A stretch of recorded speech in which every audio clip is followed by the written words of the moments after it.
Good evening. Thank you to anybody who's here listening. I really do appreciate your time and attention. And I hope it's educational at least, or interesting at the very least for you.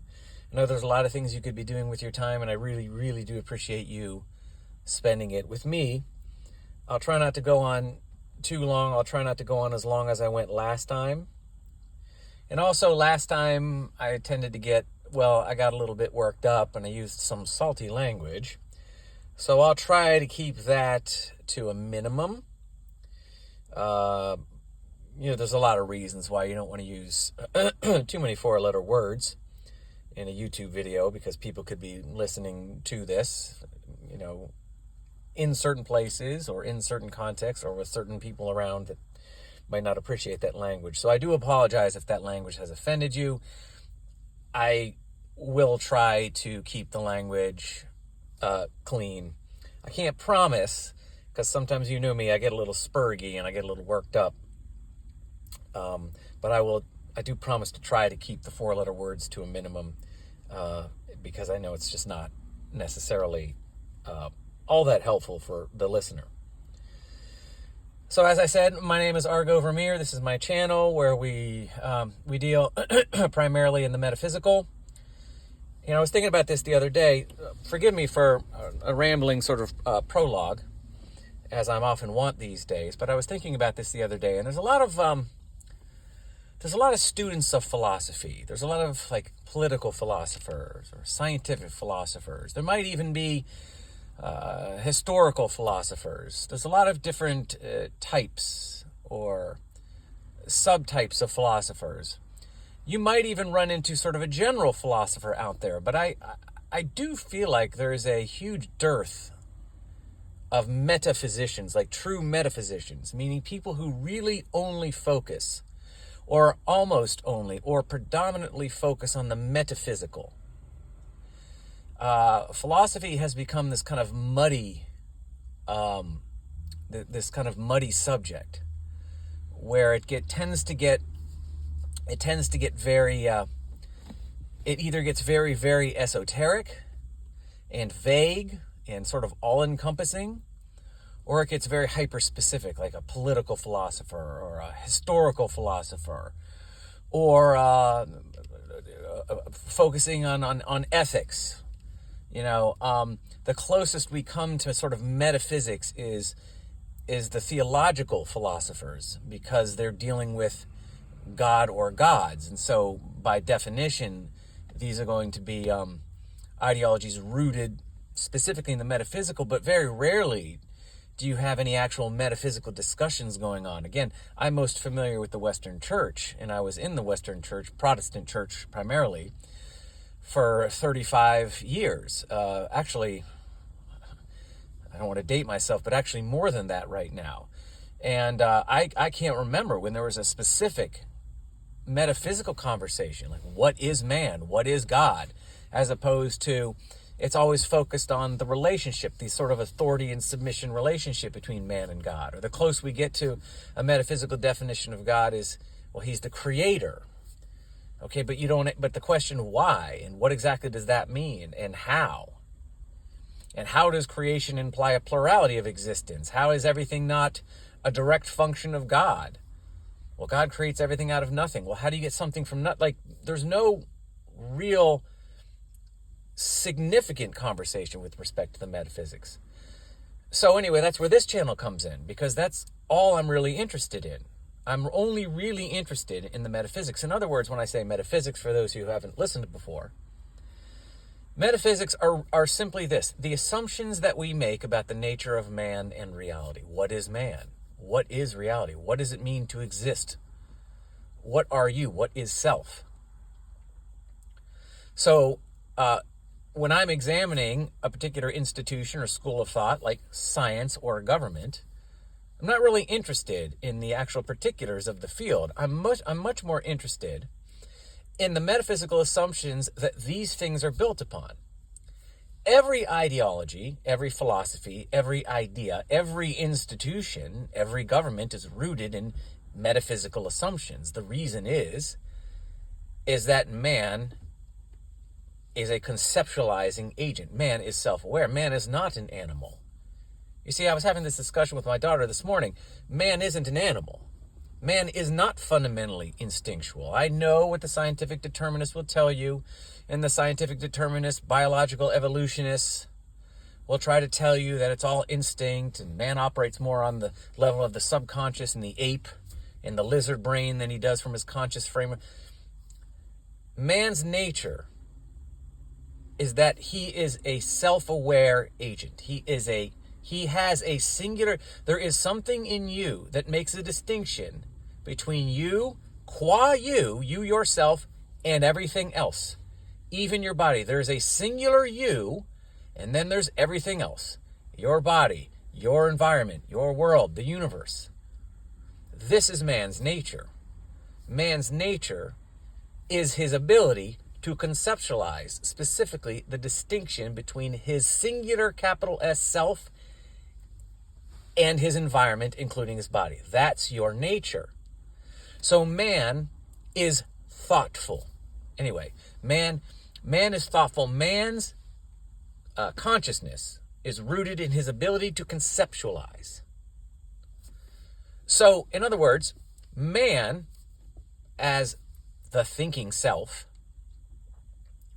behaves not fundamentally according to instinct, like an animal, but according to assumptions. Assumptions he makes about what he is and what his environment is. You see, the reason why man can thrive in any environment in the world and an animal cannot, the reason why man is so highly adaptive is because man does not function as though he is an inexorable part of his environment. Animals do this. Animals are instinctual. They do not make a fundamental conceptual distinction between a singular self and their environment. That's why they don't adapt. If I take my cat, who is part Maine Coon and has a very thick layer of fur, he is a cold weather cat. He hates the summer. And I put him in the tropics. He will not know how to adapt. He's a cat. He would die in the Amazon rainforest. I mean, he's an indoor cat. He would die if I put him outside for a day. But he's adorable, and he's big and fluffy, and he has a very white, plushy underbelly, like a marshmallow, like a fuzzy marshmallow. He's absolutely adorable, and he's the sweetest nature. He's not affectionate, but he is a very good-natured cat. He has no temper. I mean, he's really very... You could just sit there and pet him all day and pet his face and rub his... He just takes it, you know. He's so nice. But anyway, that's enough about my cat. Nobody wants to hear about the cat. We should get one. Well, if you get the right one, cats are great. Anyway. But that's what I do here. We examine the metaphysics. So we examine the... So if we're going to talk about government or science or theology or religion, what I do is I go, okay... What are the explicit or most often implicit assumptions made about the nature of man and the environment which underwrite these ideas, these institutions, these schools of thought? And then we examine these metaphysical assumptions to see if they are rational or not. If they're not, whatever is built upon them is doomed to fail. It will inevitably collapse. Usually if it's big enough, like the state, it'll collapse into a sea of mass murder and destruction and chaos and torment. Or if it's a church, it'll probably split and schism, and people will come and go, and there will be denominational infighting, things like that. But the ones that are built upon rational metaphysics, these are the ones that are going to last. These are the ones that are going to be efficacious. They're going to be productive. They are going to promote man. You see, the right metaphysics, the metaphysics that correctly describe your nature as a singular self, are the ones that are going to successfully promote you and humanity writ large, okay? Now, the reason why I'm bringing all this up, because I've talked about this before on my on other videos, is because, again, I was thinking there are so few actual metaphysicians. There are philosophers of every stripe and color around, and certainly many students of philosophy, but how many actual metaphysicians do you run into? Almost none. not even in the place where you think you would find them, like the church. You don't find metaphysicians. And I thought about why, and I was like, metaphysics, these root basic assumptions.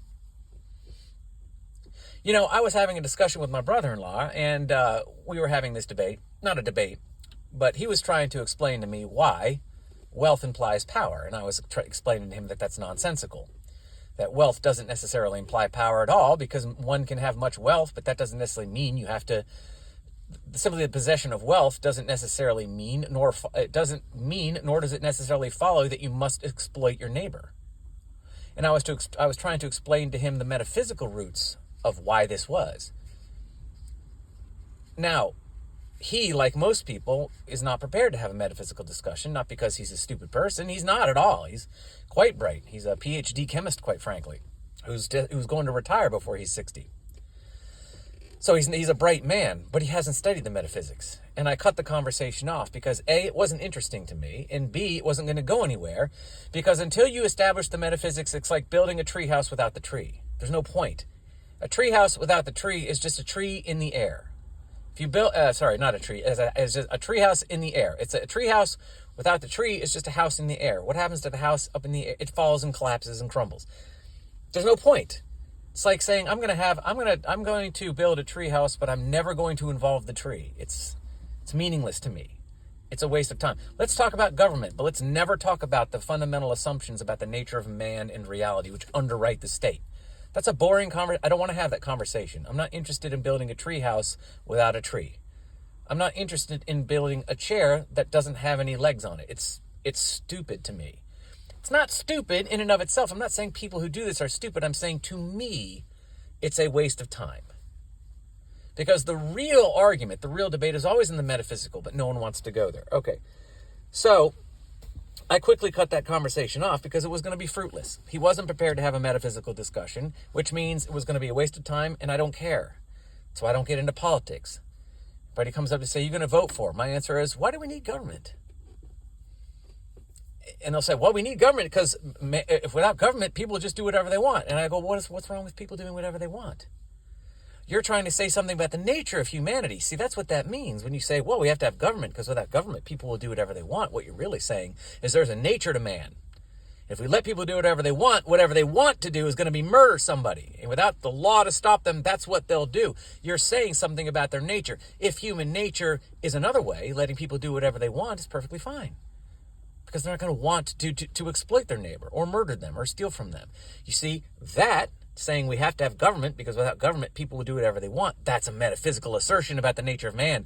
But as soon as you say that, their eyes glaze over, their brains go tilt. They don't know what you're talking about. They don't want to have that discussion because they don't know what the hell you're talking about. So this is why we do this. And I was like, well, why? Well, there's some obvious reasons that the good cynic in me understands that there are certain reasons why we are not encouraged, nor are we programmed, to examine the assumptions, to examine the metaphysics. There's some obvious reasons, and I'll get to those. But I started thinking, metaphysics is kind of like, a metaphor for the metaphysics is like, the metaphysics are the basement of philosophy. They are the root, the most foundational and most important, I would argue, I don't even think it's subjective. They are objectively, metaphysics are objectively the most important philosophical category because they are the fundamental. They are the root, they are the substrate, they are the basement, they are that upon which the whole philosophical house is built. Without the metaphysics, there's no epistemology, there's no ethics, there's no politics, there's no aesthetics, and there are no subcategories of these things either. There aren't any beliefs, there aren't any ideas, there aren't any ethical systems. You have to have the metaphysics. The metaphysics are everything, much like a basement. But the problem is the basement, you see, well, we're taught as little kids to avoid them. The basement is scary. It's dark down there. It smells funny. It's musty. Maybe it's wet and moldy. I found mold in my basement a couple years ago under the freezer. It was disgusting. There's all kinds of cobwebs. I brought out our Halloween candy bucket. It was covered in cobwebs this year. They were real cobwebs. I just put it out there. I was like, it's Halloween. Why would I clean off the cobwebs? It's awesome. It looked like fake cobwebs. That's how many cobwebs were on this bucket. Well, actually, it wasn't. It was a bucket that had been there for a couple years. I hadn't used it. But it was covered in cobwebs. It looked awesome. Looked like it was fake cobwebs. It wasn't. It was real cobwebs. There's a ton of them. But anyway, it's cobwebs, which means spiders. And who knows what else is lurking down there. Mold and spiders and bugs and critters. And ghosts, if you're a little kid. And ghosts and goblins. And if you've ever, if you've ever watched a horror movie, the basement's where the bad things happen. The basement is where the serial killer takes his victims and tortures them and buries them, right? Basement is scary. As you get to be an adult, the basement isn't scary, but it's kind of a pain in the butt, You don't want to go in the basement. It's cold down there. It's damp. It's humid. You have to run the humidifier. The humidifier is always freezing over. It's a big pain in the butt. That's where if it rains too much, the water leaks. That's where the mold grows. That's where the pipes burst. That's where the water heater is. That's where you got to fill the salt. If you have a water softener, that's where you got to pick up the 50-pound bag of salt, throw your back out. It's dirty. It's where all the stuff you don't need and use gets shoved into a corner. It's a pain in the neck down there. No, you don't want to deal with the stuff in the basement. You're scared of it when you're a kid, and when you're growing up, it's just too much of a hassle. That's metaphysics. It's the dirty basement of philosophy. It's messy, it's dirty, it's a lot of work, it's scary, you don't really know what's lurking down there. You don't want to go into metaphysics. It's too much work, it's too uncertain. If we stay away from the metaphysics, let's just stay out of the basement and pretend everything's all right. But the problem is, if something doesn't work in the basement, it's not like little things go wrong in the basement. Generally, if something goes wrong in the basement, it eventually affects the whole house. And if you let it go, the whole house it's either destroyed or it's unlivable or both. We spent a grand total of about $25,000 last year because of crap that went wrong in the basement. The water heater went out. We had to get a new water heater. We had to get a new water softener. We had to get a new duct system. A new AC fan. Of course, that's not the basement. That's outside. But you know what I'm saying? Things go wrong in the basement. Floods. The water heater goes. AC unit stops working. Stuff goes wrong in the basement. Pipe bursts down there. Stuff goes wrong in the you get mold. You don't humidify. You never check it, so it gets too humid over the summer. Next thing you know, you got a mold problem down there. If you have a dirt basement, it's even worse. How much does it cost to get the cement? The cement coating on your basement, on your dirt basement, and there's a lot of those where I live here in the East Coast. So if crap in the basement doesn't work, the whole house is messed up. So even though the metaphysics are the basement, just like a real basement, they're really important. They're really, really important. Now, I'm going to get to, I'll just get to this now. So what was I going to say here? All right, so anyway, my point is that, whether or not we like it, somebody's going to have to go down in the darn basement. Some of us are going to have to do that. Somebody has to put their big boy pants on or big girl pants on, go down and see what's doing in the basement. There's something wrong with the house. Can't find anything up here. Something's doing in the basement, and one of us has to go down there. Some of us have to go down there and figure it out. Spend some time in the basement, my friends. Now, this is not all your fault.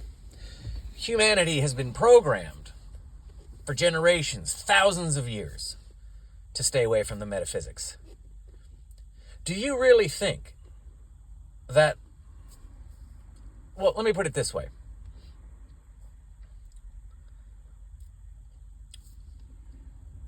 I'm going to tell you this. If you spend some time examining the basement, in other words, and here I mean the metaphorical basement, metaphysics, here's what's going to happen. There's two things that's going to happen. I can almost guarantee you, if you are a thinking person, if you're a person who either likes to think or is willing to think, and I don't care what your IQ is, because look, I don't think IQ necessarily means you're a thinking person or not. I don't see it at all. The highest IQ people, at least in the West, are those that are pushing for the most vicious and demonic and destructive of ideologies that the world has ever seen. It is the high IQ priest class of science, which is pushing determinist philosophy on a scale that is going to result in mass murder, are pushing determinist philosophies to a degree that we are almost, unless something happens, where people come to their senses and stop allowing themselves to be dazzled by these high IQ brainiacs, you're going to see mass murder on a scale that you have never witnessed before. And I have evidence of this. The stronger these determinist ideologies get, the wider and wider and wider the scope of mass murder we see in humanity. So I'll get to that in a minute, but no, it's not an IQ thing. Look, the truth is accessible to anyone who can think. Now, obviously, if you have legitimate cognitive damage, like you function at a level of someone who has a genuine cognitive disorder, okay, fine. But I am simply not convinced that IQ is a factor in how thoughtful a person is. I don't care how high. My observation is this, is that the higher your IQ, if you don't have the truth, you tend to be more atavistic, not less. And all that seems to happen in these high IQ first world societies that continue to push determinist metaphysics is they function at the same level as any tribe or any group of tribesmen anywhere else in the world, in a third world, say, just on a much more destructive and complex scale. But it's the same sort of, the metaphysics are the same, the collectivist, determinist underpinnings of the society are the same, and they result in the same cycle of violence, of rising societies and civilizations and collapse. It's just that in the West, because of the higher IQ, they can spread mass murder around at scales that a tribe in the Amazon perhaps couldn't. But I don't know that if you zoom out and you examine society on the macro level, that we're any more civilized. And you can talk about your Bill of Rights and your Constitution and your equality before the law and your Enlightenment philosophy all you want, but the fact remains is that all we seem to do in the West is continue to promote chaos, the rise and fall of government, and war on a scale that's quickly approaching the unimaginable. So my point is that if you like to think, or you're willing to think, I wouldn't worry so much about how smart you are. The smartest men in the world and women in the world I have witnessed are not really thinking. In fact, I would say those who are considered the scientific intelligentsia in the West, at least, are completely bereft of thinking men and thinking women. To have an IQ does not make you a thinking person. It makes you good at pattern recognition. It makes you good at a type of reasoning, of a mathematical reasoning, of pattern recognition. But in my experience, some of the most obscene peddlers of collectivist determinist philosophy and determinist collectivist metaphysics are the highest IQ among us. So my point is this: if you examine the metaphysics, two things are going to happen if you do it long enough, and you are committed to the idea of conceptual consistency. You see, logical fallacy.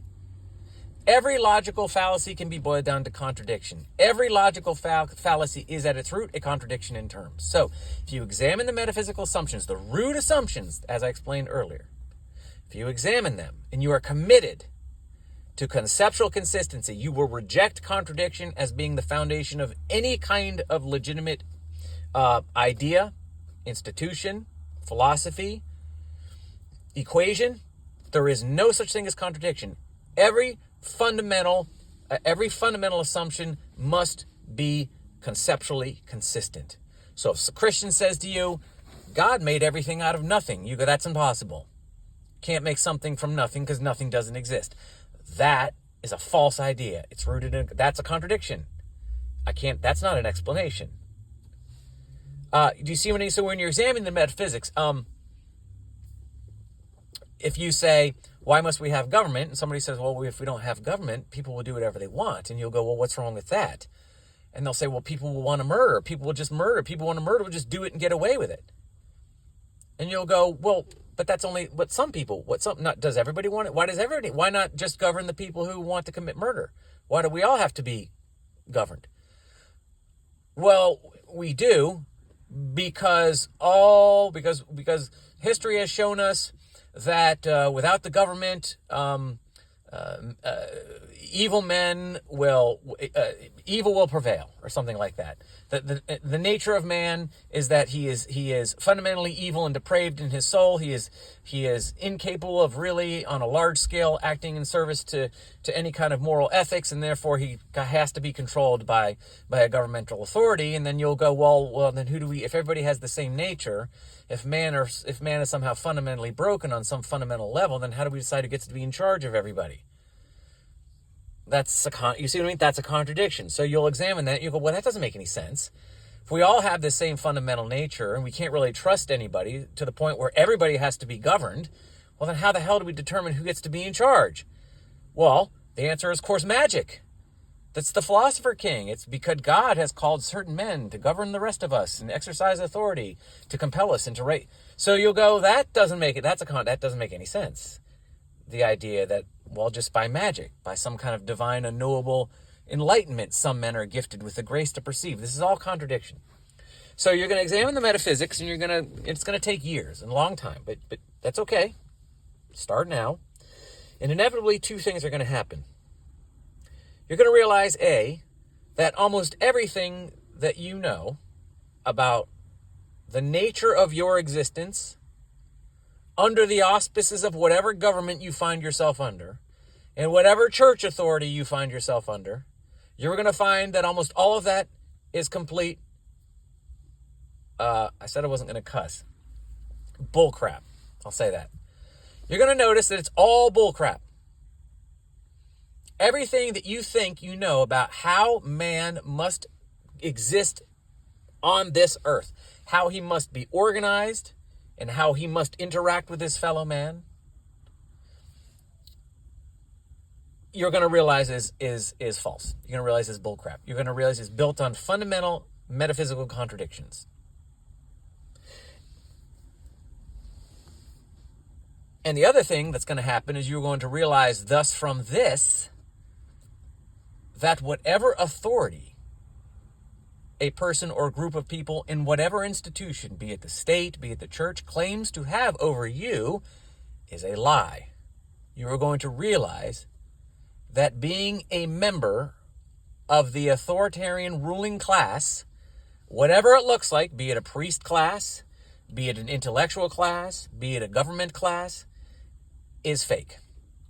No man has any objectively rational claim to exercise authority over another man, period. None at all.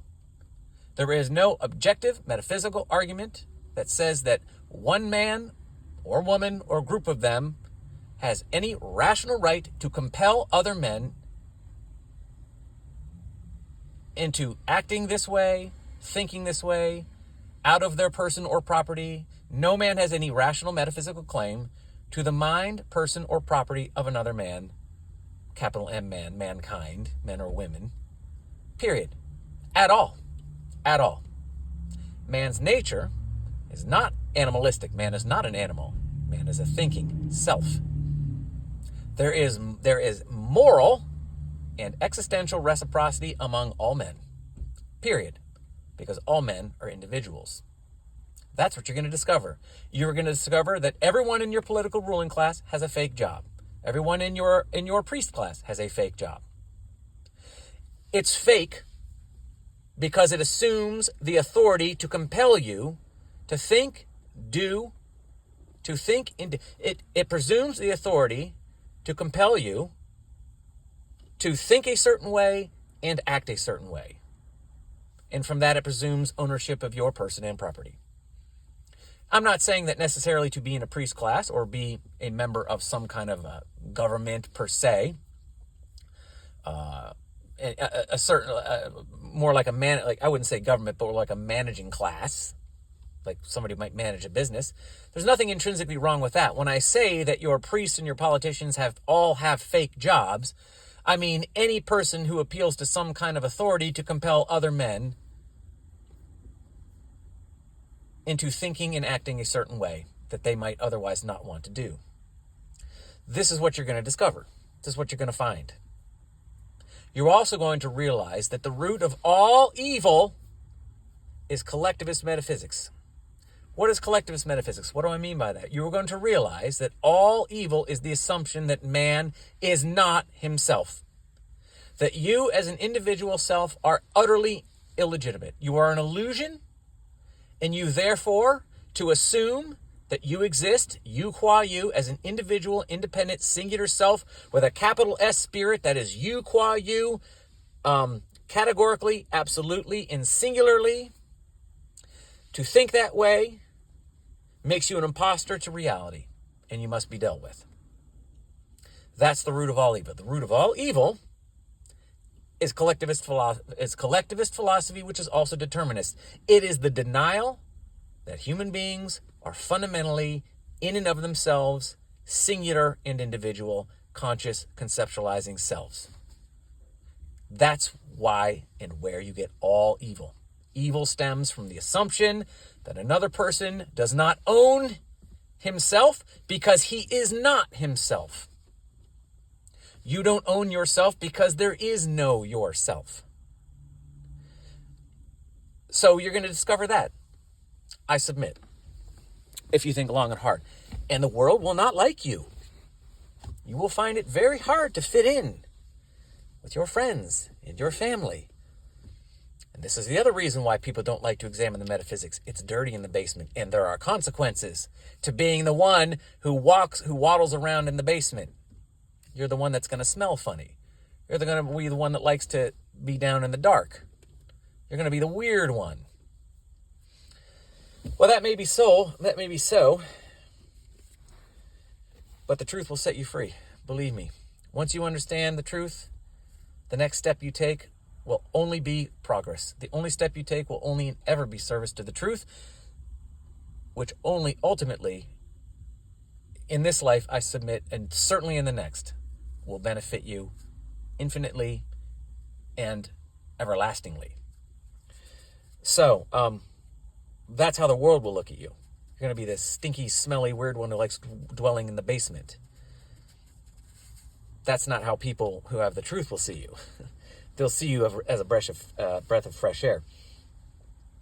So, I don't know, this is turning out to be just sort of I don't want to go too long. This is turning out to be sort of a rambly type upload. So, this is going to be one of the ones that I get 8 views on, unfortunately. I hope I get more, but I was going to make this one on Hume's Law, but it's as usual, it's getting away from me. So, okay, well, let's see, blah, blah, blah. Oh, yeah. So, you'll notice that on all the other videos that I do, the videos that I've done on atheism, and some of these, including Hume's Law, where I really take aim at atheists, I've said, and I'll say again, the point of those videos is not to prove the existence of God to an atheist. I don't care whether the atheist believes in God or not. I'm only interested in what the atheist believes on the metaphysical level. And I simply want that to be the place where the argument happens. And my problem with atheism is they don't want to have that argument because I suspect they know they'll lose. At least the smart ones do. You have to understand atheism, like any religious movement, the vast majority of people who believe in it are average. And they're not going to fundamentally understand why they believe what they believe any more than, your run-of-the-mill Christian will. But the smart ones, I suspect, don't like discussing the metaphysics because they're at the very least uncertain of them. They'll either pretend they don't have them, or they'll just recognize that they'll have almost an impossible time arguing them. But I have never, my goal, and I've stated this a million times, my goal has never been to prove the existence of God. That's not my prerogative. That's not the point of my videos on dealing with atheism and the issues with atheism. That's not my point. My point is just what I said, is proving that the argument is really metaphysical and that the atheists never want to have the metaphysical argument because they'll lose. They want you to accept their epistemological standards, sight unseen, and just as a priori, and therefore implicitly concede their metaphysics and lose the debate before you start it. And I'm calling that out as being bullcrap. That atheist, if you're not willing to actually have the debate on the metaphysical level, then you've actually already lost. And atheists want to pretend to have a debate that they don't want to actually have. They just want you to concede their position so they don't have to actually argue it. So they avoid the metaphysics because it's easier for them. Anyway, that's my point. But my secondary point, if there is one, regarding the proof of something, is I'm really just trying to prove the existence of you. I'm interested in proving the existence of self. You see, the real enemy to the atheist is not another deterministic philosophy. You see, the atheists are determinists. They're mystics. They're basically New Atheism is a death cult. They're basically rooted in scientific determinism, which is just a postmodern version of Gnosticism. It's just Gnostic paganism. It's just that the determinist force, which gives divine enlightenment to the scientific priest class, we might call them, happens to be the laws of nature or the mathematical universe or biological evolution. There's some magic transcendent force that determines all things, that all of us are inexorably a direct function of. You see, there's those collectivist metaphysics again, where you aren't you. Your consciousness is an epiphenomenon, or it's an illusion. It's an expression of some law of nature outside yourself. Some fundamental force which is determining how your neurons fire at any given moment, what your brain does, what the molecules in your brain do at any given moment. According to evolution and the laws of nature, and fundamentally the mathematical universe, which is I submit their metaphysical primary. So you understand that in New Atheism, these are just the evangelicals of the scientific determinist church. It's a cult. It's basically postmodern Eastern Gnosticism.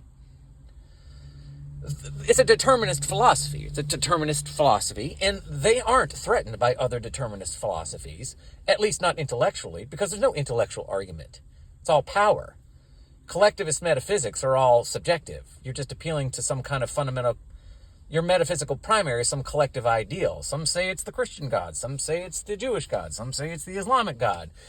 Atheists say it's the laws of nature and the mathematical universe. It's just some transcendent, all-powerful God, quote unquote, that from which everything comes and is everything. And so the disagreements are just purely about power. You can't rationally argue why your absolute collective ideal is superior to somebody else's absolute collective ideal. There's no rational way to have, there's no argument, there's no intellectual argument, there's no reasoning. Because that collectivist ideal, that collectivist metaphysical primary is not arrived at by reason. It's not arrived at by conceptual consistency. So it's all about power. So intellectually, the atheists aren't threatened by somebody who appeals to a different kind of determinist philosophy. They're not really threatened by Christians or Muslims or Jews, at least not intellectually. They might be threatened by power. The atheists desperately want to hang on to governmental power, just like the religious people do. But they're not intellectually threatened, but they are intellectually threatened about somebody who's trying to prove the existence of the self. Now, I am a Christian, so I submit, though, that God, if you define him in his proper metaphysical terms, as a proper metaphysical primary, which I have explained in other videos, is not a collectivist. See, the God that I understand and I see when I read the Bible does not come across to me as a collective metaphysical primary. He's not the collective ideal. He is that which promotes the individual man. Okay, I won't get into the metaphysics of that. I've done that in other videos. But the point being is that these people are only intellectually threatened by those who promote the idea that the self exists, not that another determinist God exists. That's just a power play. And look, the new atheists, they have all the power. So why would they be threatened? They're not intellectually threatened. They need to keep up the facade that they're just fighting for objective truth and reason and rationality. What they are is a religious group that's trying to hold on to power or trying to get more power. It's the same story that's been told and acted out on the world stage for thousands of years. There's nothing different about the new atheist movement. They're just the new postmodern Gnostic cult. There's nothing... It's like there's plenty of them around. They've been around for thousands of years. This is just another iteration. Meet the new boss, same as the old boss. That's all atheism is. Atheists are just the most vociferous evangelical disciples of the scientific determinist church. Plenty of them around. Plenty of Gnostic determinist, cult ideologies / religions around. Been around for thousands of years. Probably aren't going away, unfortunately. But they're intellectually threatened about people who argue for the existence of you yourself, your singular self. That's who they're threatened by. That's the real enemy, because that's the metaphysical antithesis of their collectivist ideology. You see, if you can successfully argue that you are not an illusion, that you actually exist, you qua you, and that you are a constant, you are a conceptualizing constant, and that you are fundamentally in your singular self as this conceptualizing observer, fundamental to the most basic and root structures of the universe and reality. Well, that is a threat. If you, qua you, are not transient, if you don't just blip in and out of existence from oblivion to oblivion, if you actually matter, not only matter, if your conscious frame of reference is part of how reality can exist, that is a threat. And they're not going to like you for that. That's a real threat. Because that's a metaphysical threat. If you can show them that, no, you're not an illusion, you are real, well, imagine how difficult it is to try to get people to accept the fact that they actually exist. Why is that such a threat to people? Well, I'm struggling to understand this, but I think it's something to do with the sickness of the culture that collectivist metaphysics creates. You see,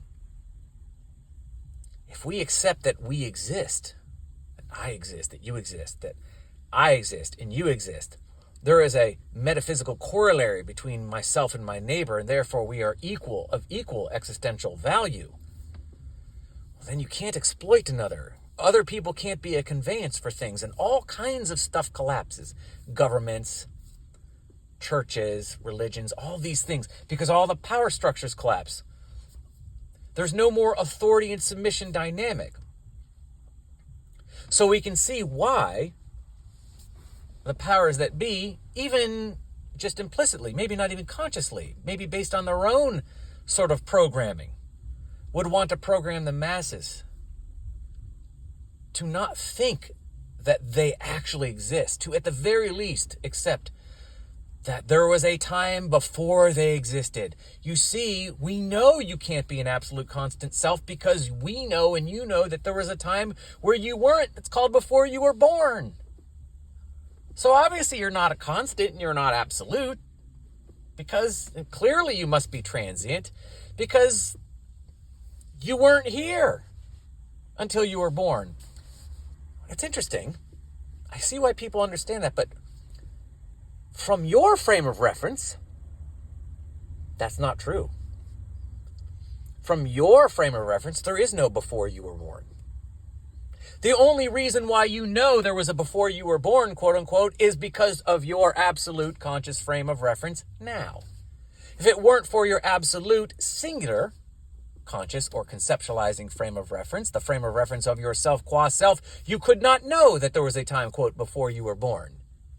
It is only by the fact that you are here, absolutely, that you can say, paradoxically at best, that there was a time before you were.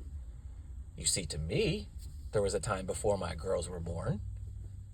There was a time before they, in their bodily form, certainly existed. But from their point of view, there isn't. From my point of view, there isn't. You see, this is important, right? These are questions, these are metaphysical questions that need to be asked.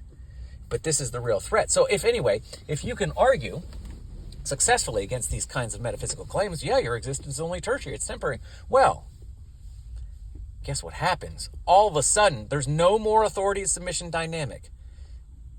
It becomes all cooperative. That's a threat to a lot of people. The idea that you can no longer exploit your fellow man and get away with it. That's actually morally wrong. It has actual moral, not only consequences in this life, but in the life to come, because you are everlasting, you see. This body is part of your environment. It has a shelf life, but you aren't. And you will get another one. So the nature of how you will exist, there's real consequences as you move on to your next body. You see, anyway, I don't want to get too sort of religious about it, but you know what I'm saying. So, anyway, but that's a real threat, right? And it's just interesting to me that it's very hard on some level to get people to just accept the fact that, no, you actually exist. Not only do you exist, you are integral to the fabric of reality. Without the conscious observer, there's nothing real. Reality can't exist. There's no plurality. Now, I'm not saying that you or me are metaphysical primaries in ourselves. I'm not a solipsist, but I am saying that the self is a fundamental metaphysical proposition, not the metaphysical primary. That's God. And I define God as capital A, ability. The metaphysical primary is ability. So I refer to your ability to conceptualize as the proper term for what you are. You are metaphysically described. You are metaphysically given efficacy by your ability to conceptualize. It is ability, which is the fundamental metaphysical primary, not the self. But you are nevertheless a fundamental metaphysical component of reality. The self is the conceptualizing self. So, I think I just wanted to say that. So I guess it's just, I think that's all that was on my mind.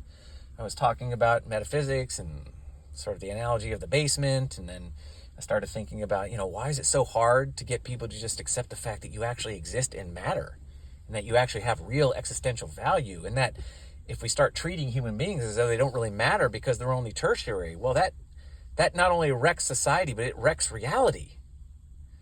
The observer is a fundamental component of reality writ large. And we have seen what determinist ideologies have wrought. I mean, you can just look in the West. Look at what the church has done. Look at the bloodshed and the mass murder and the wars and the schisms and the splits. And then we get to the Enlightenment philosophy, which is supposed to free us and is supposed to help us to understand truth better and to be objective and rational. And what do we get from that? We get Darwinism, we get evolution, and then we get cultural, we get societal evolution. So we get Hume's law, the is-ought dichotomy. There's no such thing as objective morality. We get we get these kinds of we get appeals to the evolved consciousness as a function of evolutionary forces, the absence of the legitimate true self, the reduction of ethics to the purely subjective. And then what do we get from that? Well, we get World War I. I mean, World War I was mass murder on a scale that you don't get World War I without an underwriting determinist philosophy that strips the self from the individual. In the American Civil War, we lost about 600 to 700,000 men on the battlefield in 4 years. In World War I, they lost that many in one battle over the course of a couple of months. Whole generation of men wiped out in one battle in World War I. World War II, we compounded that kind of mass murder with open genocide. And now we're talking about World War III, which will be nuclear, even worse. You do not get this kind of object, remorseless mass murder on almost unbelievable scales unless it's being driven by an ideology that strips the self from mankind, that strips man from his individuality and therefore strips any moral value. There's no moral atrocity to mass murder and genocide if human beings have no moral value, because there's no such thing as the individual self. You're just a meat puppet. You're just another animal. The ruling class blinks no more than the cattle rancher does when he slaughters his cows. You see, this is all a function of this determinist collectivist philosophy. So I'm going to stop it there because I think I'm running out of time. And yeah. Trying to see here. Getting tons of political text. It's so annoying. All right, so I'm going to stop it here. Hopefully this was interesting for you. Hopefully you got something out of it. Hopefully it was at least somewhat educational or, anyway, entertaining. I don't know.